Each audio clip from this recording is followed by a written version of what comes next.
It's my absolute pleasure to welcome our next presenter. Sue Hopkins is the Sustainability Manager at the University of Melbourne.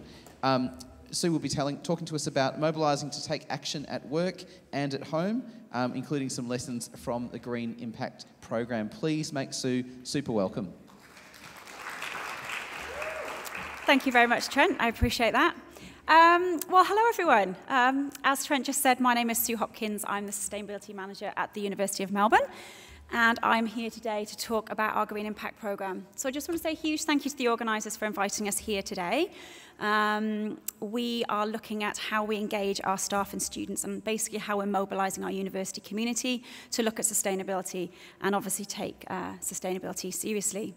So I hope everyone can hear me. I am going, yeah, at the back, excellent. I might walk away from the microphone, so if I do and you can't hear me, let me know. I have got quite a loud voice, but maybe not right to the back of the room. Okay, so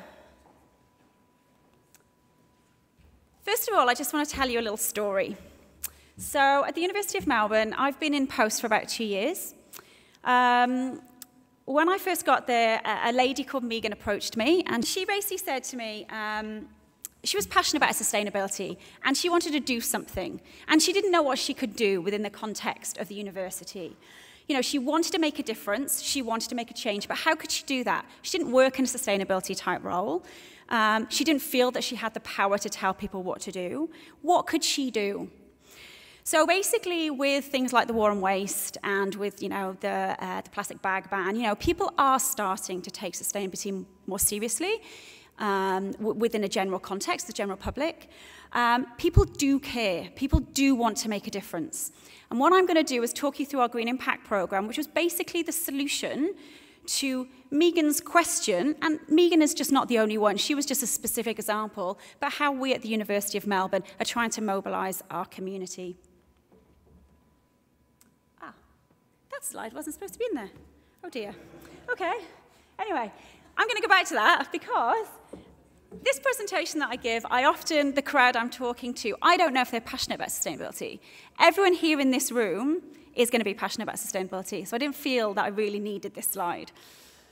So basically, what is the Green Impact Programme? So essentially, it is a program where we get groups of people together within their departments or their faculties, and they work together in a team to implement a number of sustainability-related activities. It's a range of activities within the program that we run, and they're all part of thematic groups. So you can waste, recycling, engagement, biodiversity, etc. And basically, the program uses a bit of friendly competition between teams to generate more actions. Now, the program is not meant for individuals to run it themselves. The whole point that is at a team, a community-type team approach, and that people take part in groups. But what it is, essentially, is a fun and flexible program to try and get people to engage with sustainability on campus. And the nice thing about the program is it is suitable for any function, any pay grade, anywhere in the university, anyone can take part. It is not a silo to people who just have a sustainability remit. So we at the University of Melbourne didn't come up with this program. Green Impact has actually been around for about 10 years now, and it was actually founded in the UK by a student in one of the UK universities who was basically concerned about waste management and the issues with pizza boxes, basically, and what was happening to them after students were taking them home. And that thought from that student then bloomed into this global movement. So basically in the UK they rolled it out to universities, and then from there they thought, actually, this is a fantastic program, it's really transferable, what are we going to do with it? We'll take it outside the sector. So they rolled it out to schools, hospitals, councils, fire stations, basically anyone who had a group of people who could essentially green an environment they were working in. Basically, in 2017, when I started at the University of Melbourne, or 2016, started at the University of Melbourne, I knew about this program because I'd worked on it in the UK many years ago. And I said to the University of Melbourne, you know, this is a fantastic program, we should really bring this here. So we piloted it last year in 2017. We got so much positive feedback from all the other universities around Australasia that an organisation called ACTS, Australasian Campuses Towards Sustainability, they are now rolling it out across Australasia. And I'm really pleased to say there's 9 universities taking part this year. And they are looking, maybe at the end of this year or next year, to then roll it out aside from the tertiary education sector. So again, following the UK model, we will be looking maybe at councils, hospitals, schools, fire stations, etc. So why Green Impact in Melbourne? I did touch on this. Now, the University of Melbourne is a large organisation, but I'm really pleased to say it is committed to sustainability. We developed a sustainability charter and a sustainability plan, which was released in 2017, and that has given us really ambitious, high-level targets at the university. There are 5 pillars within the university that we're trying to embed sustainability in, and engagement is one of them. Now, I was tasked with the job of how do we increase awareness and action with staff and students on campus about sustainability. It's a big job. But we decided to do it with the Green Impact Programme. And I am delighted to say that the university community and senior management are taking this seriously. Obviously, there's still a way to go. I'm not saying that, but it is definitely a step, a very, very positive step in the right direction. Okay, so this is where I've kind of talked about the programme, but I just want to take you through, just to give you a bit of an idea as to what the online toolkit that we use for people is. So my colleague is just going to get the website up. When I say that it's a program, what it is an online toolkit, okay? So we basically give people a framework. We give them a series of actions that they can undertake within their teams. And I think there's about 100 actions within the toolkit. So we're just getting online a moment. Okay, cool. So basically, teams can work towards a number of accreditation levels. So bronze, silver, and gold. Bronze being the easiest, gold being the hardest. If we just pop into the bronze section there, Alina, that's it. Awesome. So basically, as you can see, all the actions are broken down into thematic areas: engagement, energy, waste, travel, etc. Teams can basically do as many actions as they like. They can do as few actions as they like, and do as many actions as they like. And they can do any kind of action in any thematic group. So basically, the idea of the program is that people can drive the actions that they want to, that they actually have the ability to drive. And the more empowerment you give people to be able to do the things that they want to do, the more likely they are to basically undertake them. So basically, it just gives them an idea of the type of action that we want them to do. It gives them further information on what kind of thing that or how they can achieve it. It tells them how they'll be audited, because at the end of this program, at the end of the year, they're then audited on the actions that they do.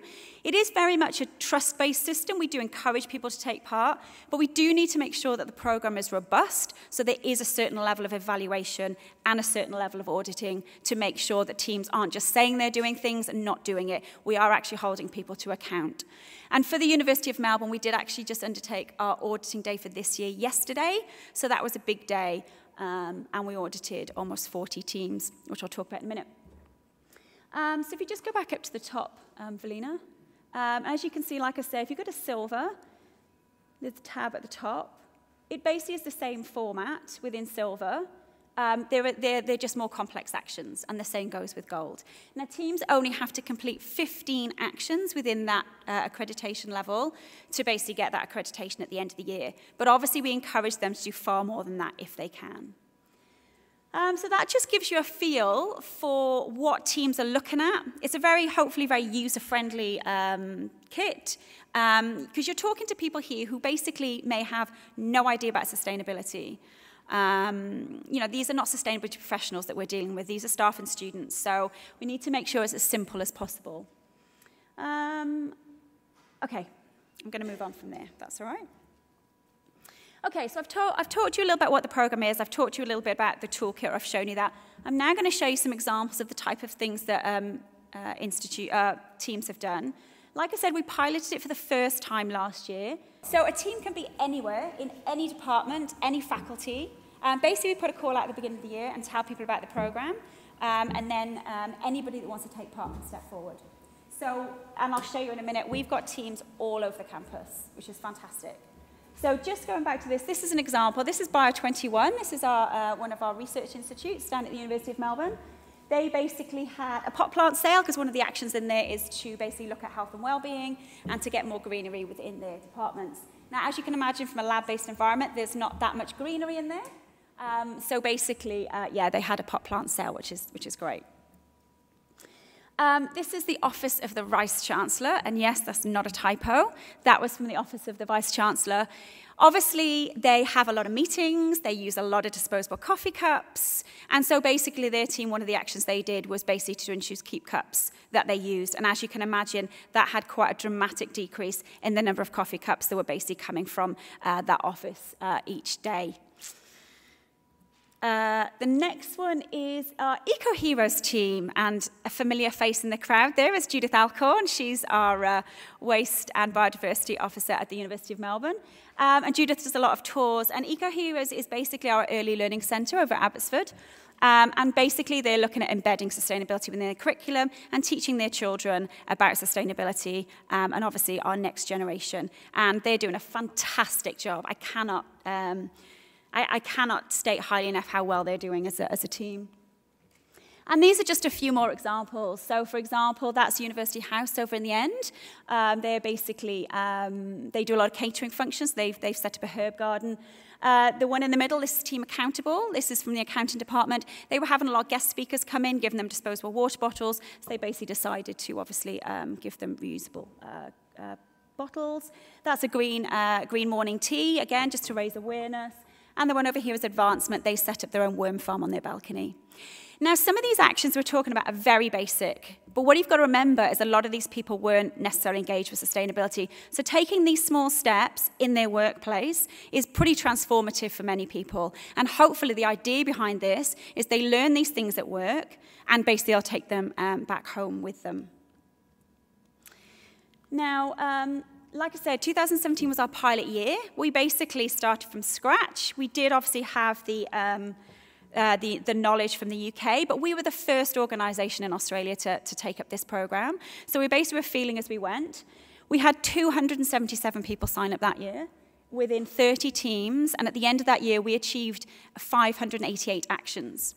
394 of those actions were taken as a direct result of that programme. They would not have happened. Almost 400 actions on campus would not have happened without that programme. So in its first year, that is a fantastic achievement. So what did our participants think? We did quite a thorough review of the programme at the end of it to see what our participants thought. And we got some fantastic results. 95% of them said they enjoyed the programme. I think that's great. 100% of them said they were supported by my team, which is awesome, because that's the whole point. We want to put these programs in place. We then want to provide the support and the infrastructure for people to implement them. You know, there's no point in us sort of saying, do this program, but then not providing with them support to see that through. So that's great. 98% of them would recommend it to others. The main benefits for them that was highlighted, obviously making their office greener, raising awareness of environmental actions. And the biggest thing was camaraderie, team building, getting to know other people, people that they wouldn't necessarily have worked with in a general day-to-day environment. That's the one thing about this program, about sustainability in general. It's a common passion. It's a common framework for people, for like-minded people, and it can give them a common goal. And obviously learning new things. This is just a snapshot of some of the things that they actually said. Again, raising awareness, meeting like-minded people. The one thing I like about this, my main one, is having actual outputs and actions that were ordered against rather than things we'd like to do. That is another reason why we set up this program. We set up a sustainability advocates group that's been going at the university for probably about 15 years. And we would often go there, talk to people, people would tell us what they wanted to do, but there was no real direction for them. There was no follow-up to see how they were getting on. There really wasn't a two-way flow of information. This program gives them the framework to be able to know what it is they can do. Okay, and basically then it gives us the ability to know what people are doing. One of the fantastic things as a result of this program, and I'll talk about it in a minute, is that I've actually been able to see the kind of actions that people want to do, and therefore I've been able to influence infrastructure changes at the university to support that. Okay, so from an organics waste perspective, from sort of pot plant perspective, I mean, there's lots of different things, but those are just a few examples. We've been able to say, this is what our community wants, therefore this is the things we'll strive to do. So it's been fantastic for both them and for us to understand what it is that we all want. So what have we achieved so far this year? Basically, there's been a significant increase in the number of people getting involved in the program this year. As you can see, 438 people this year, which was 277 last time. 44 teams, that's almost a doubling of the number of teams involved. And my biggest one, almost 1,500 actions that have been completed this year.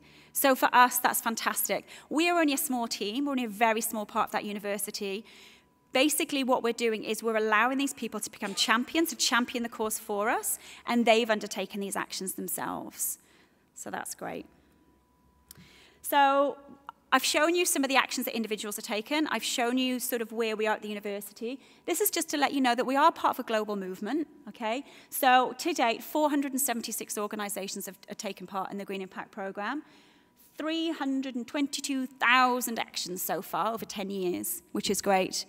And obviously it's still going. So it's really nice to be part of a bigger program, to learn from other people, and to basically all sing from the same hymn sheet. It's fantastic. And the support that we get from other universities, other organisations in the UK, and it's not just Australia now, I think they're in Canada, Singapore, and parts of Europe have also taken up the programme. So it's great to have that community of practice to work with. So how do we measure our success? Well, yes, metrics. Obviously, we have those figures that we can measure from the programme. And we are actually looking in this second year about some more in-depth metrics that we can look at, such as, waste reduced, dollars saved, carbon reduced. And hopefully we'll have a way of measuring that by the end of this year. That is one of the things I'm looking at the moment. But I think it's about far, far, far more than that. It's about the things that we can't measure. It's about engaging individuals. It's about empowering them to take that change. And basically trying to change people's behaviour en masse within the workplace to then influence that behaviour. So then they'll pass it on to their colleagues, they'll talk to their friends, they'll take it home to their children. So it's about basically giving people the framework to look at what they can do, to try and influence them and show them what they can do, and hopefully then they can distribute that wider. And what's great about the Green Impact Programme, like I said before, is it's totally transferable. It's not just universities you can do this in. You can literally do it anywhere, any organisation, anywhere in the world, which is why I think it's such a fantastic programme. Okay, so the next thing I want to touch on is, for us, we had a great framework to start from. People really wanted to make that change. I really felt it in the time that I was there at the University of Melbourne. We had so many people that would come up to us. It wasn't just Megan that approached me. There were many other people that would come up to us and say, what can I do? I really want to do something. I'm really passionate about this. I can see the university's trying to do things from, putting solar panels on roofs and, putting waste infrastructure in place. But what can I personally do? And so the desire to change was actually there. And like I said, we have the Sustainability Forum. We had lots of people already engaged. And we run a sustainability survey every second year. And the overwhelming feedback from that was, what is it I can do? And that's really where I have felt that the Green Impact Programme has basically helped. Like I said, the university really stepped up last year, in 2017, by basically developing their sustainability charter and releasing their sustainability plan. So they basically said to the university community, we are going to take this seriously. Now, obviously, I appreciate there is a long way to go, and basically creating a plan is just the first step. But the feeling at the university is very positive. People really do want to make a change, and senior managers do really want to make a change. So for us, this is basically where we... where our thoughts were going. So I just want to share with you now my 3 key findings on why I feel the programme has been pretty successful at Melbourne, and why I think it will continue to be successful, not just at Melbourne, but other organisations. First of all, and this is the biggest thing for me, because basically you are uniting people around a shared passion. Okay? You have a lot of people, like I say, who want to do something. A lot of people who care about sustainability, but they felt isolated. They didn't know what they could do. They didn't have the authority from up high to go change in the bins, and bringing stuff into the office, or they didn't think so anyway. What this program's allowed them to do is take a toolkit and say, right, I think we can easily do this, this, and this action. The university has basically given me the mandate. They've empowered me to do it because they have basically agreed for everyone to do it. And now I'm going to go on and do it. And not only am I going to go on and do it, I'm going to basically engage my colleagues in helping me to do this. So obviously teams can be any size. They can be across any faculty at the university. And we really do see quite a difference in the way that teams engage with one another, the way that teams work. But the whole point is they're doing what they want to do on their terms within a framework. And the more power we give to people, the more we empower them, the more likely they are to do it, and the more likely that behavior is to stick. So like I say, by creating these connections, people can communicate together and they can share their passion for sustainability, whereas they might have felt that they were isolated previously and they couldn't have that conversation. And as I showed you in the previous feedback, that was one of the big things that came out of the program, that they really liked engaging with like-minded people from completely different areas of the university. So the next one is an empowering framework.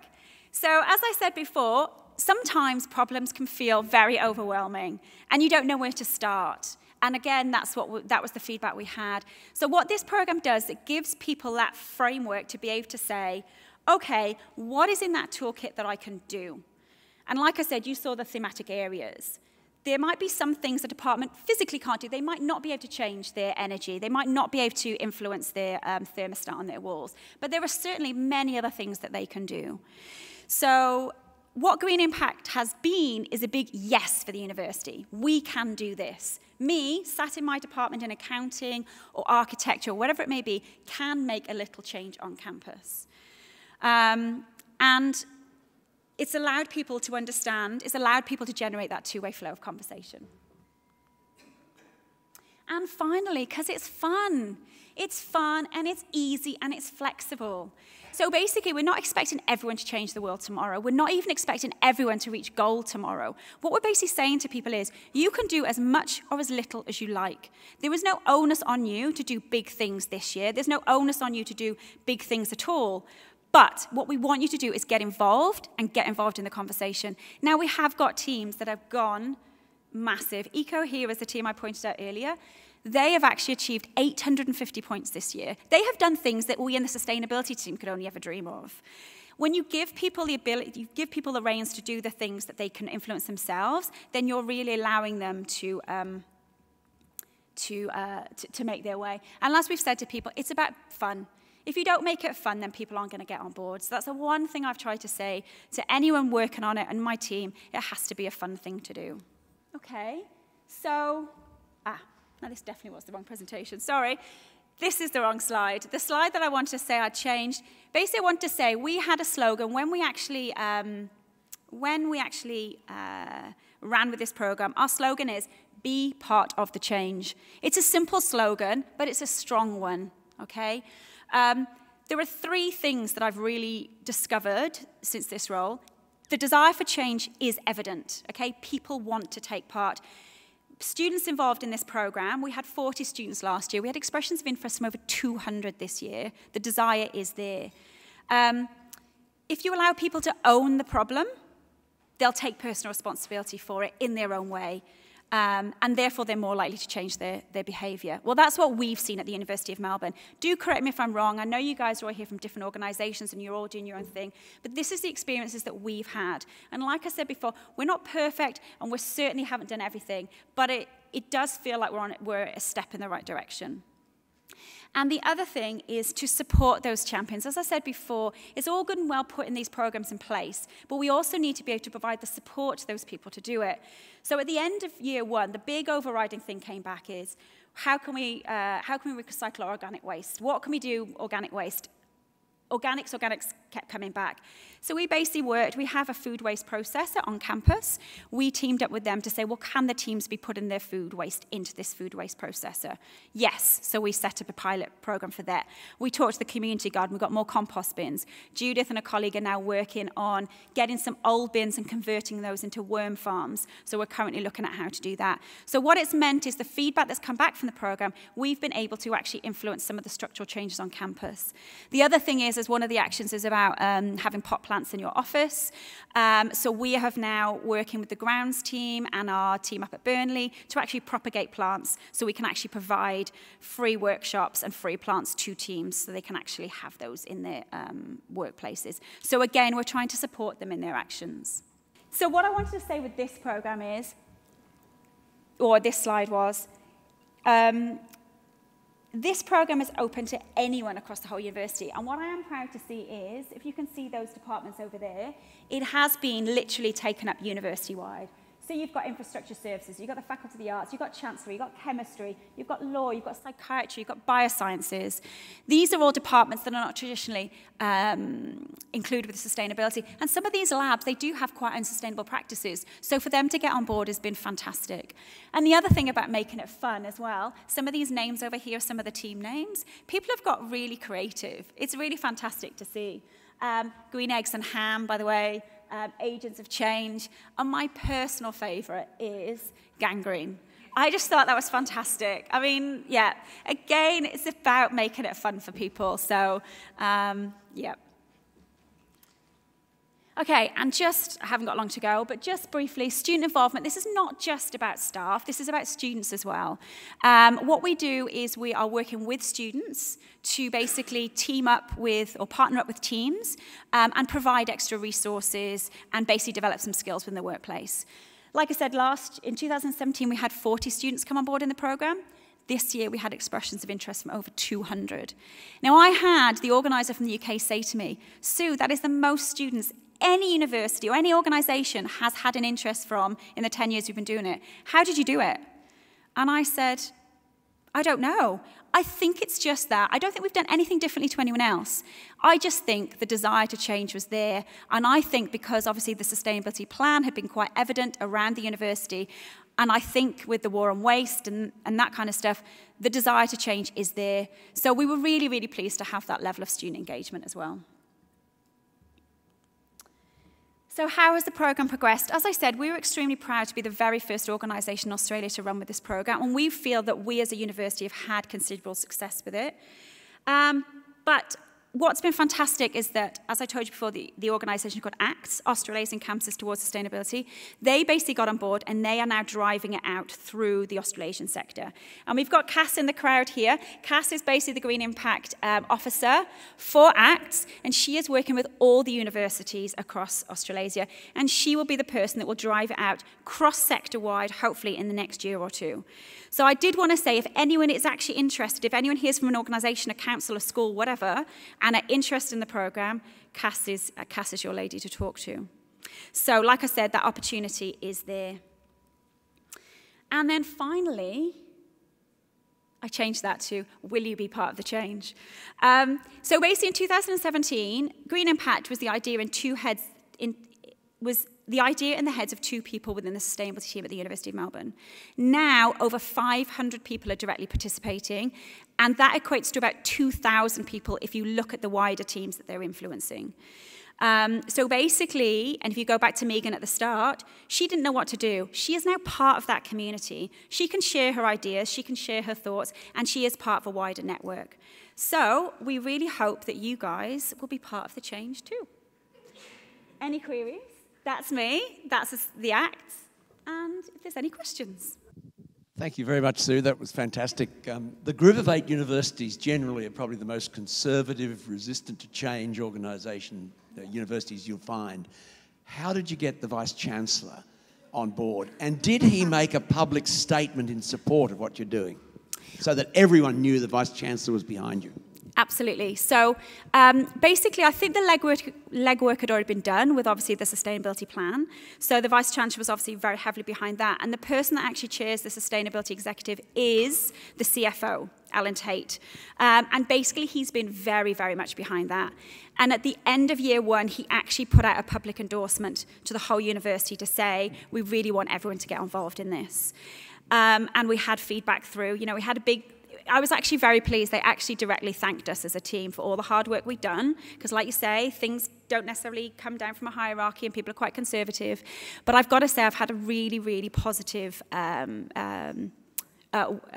messages from the Vice Chancellor and from the CFO. So it's been great. But the legwork had kind of already been done for me, really, in that respect. Thanks for that. Yeah, it is great work, and congratulations to all of the people involved. We've heard a lot about the climate emergency, and I just wonder, given you've got such a good base there, how you introduce, or whether you want to go down that path, how you do it, when we are talking emergency, because the base is so good already. I guess where we're coming from, and I completely agree with you, I'm very passionate about sustainability. I really am. I wouldn't be doing what I do if I wasn't, and I understand the emergency. I think when you've got such a large organisation, though, there are definitely steps. There aren't many tertiary education institutions out there with a sustainability plan like ours. The university, the senior management of the university is taking this seriously. And I know it's still initial steps, but I do think that the framework and the basis for that is there. I guess from our perspective now, it's about mobilising. You know, we're talking 15,000 staff. We're talking 50,000 students on campus. So if we can influence even a fraction of those people, I think we're having a huge impact. So I understand what you're saying about the emergency, but my issue is that we just basically keep ramping it up. The more people we talk to, the more people will talk to them, the more things we do around the university. And I think keeping the profile of sustainability high is what's really important as well, to make sure that that happens. I know that it's not the same for every organisation and every institution. Unfortunately, I know a colleague recently who lost a position, and they no longer have sustainability in the university. So I think from our perspective, just keeping it at the forefront is probably the most important thing we can do. If you've ever got any ideas, please feed them through, because if there's one thing that I'm really like to do, I'm always happy to take feedback and basically implement what other people think are good ideas. So very collaborative. Thanks. John Marori from East Ivanhoe. Look, I was wondering, I asked you this question very early this morning so that you could have a chance to think about it, and that is the academics burning up greenhouse gases right in the stratosphere or wherever, flying, because the academics I know seem to spend inordinate amounts of time flying when they could just use modern technology to have group conferences. Absolutely. That is actually a really, really good question. I've got to say, unfortunately, flying is not within my remit. It does sit with Chancellery. And as I said in the email that I sent back to you, I have actually forwarded that email on to Claire Walker in Chancellery, and I've asked her to directly address that. I know that flying is in the sustainability plan. I know that they have targets behind that within the sustainability plan. And if you look in our toolkit, there are targets or there are actions around about flying. So it is something we're looking at. I would love to have this conversation with you in another framework, because I can't really address that question per se, but my colleague essentially can. So I know you gave me a few hours this morning, but I've been pretty busy. And because it's not something that I actually know too much about, then obviously we will follow up with that. Absolutely. But it is an issue. I completely and utterly agree with you. Hi, my name's Jane, and I was wondering if the divestment stuff comes in under your remit at all, because that's a big part of the bigger picture of the emergency too. Absolutely. Unfortunately, divestment doesn't. No, I'm the sustainability manager, so my remit is operational sustainability. However, within that, we look at engagement of staff and students on campus. Anything to do with divestment, anything to do with wider strategy, the flying that we're talking about, that is actually dealt with by property and sustainability within Chancellery. The university has released its Sustainable Investment Framework. That was released at the beginning of this year, which is its first step to looking at divestment. So if you have a look at that document, that is publicly available on our website. The university is looking at divestment. But it is not something that I feel very comfortable talking about, because it's not something that really does fall into my remit. But I know that there's work going on. There's a lot of student activism around divestment, has been for quite a few years. And to be honest, I think that was one of the reasons why the sustainability plan actually got off the ground, because there was so much talk about divestment and there was so much pressure from students.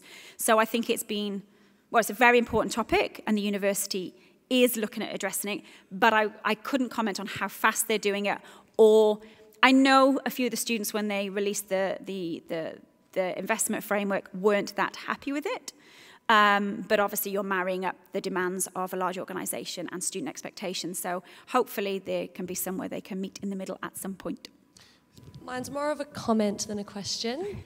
You obviously have been given some pretty difficult questions. I just want to say what you're doing at the University of Melbourne is fantastic. Oh, thank you. You're really leading the way, and I think it's really, really great work. So thank you on behalf of all the other organisations, all the other environmental citizens. It's really, really good.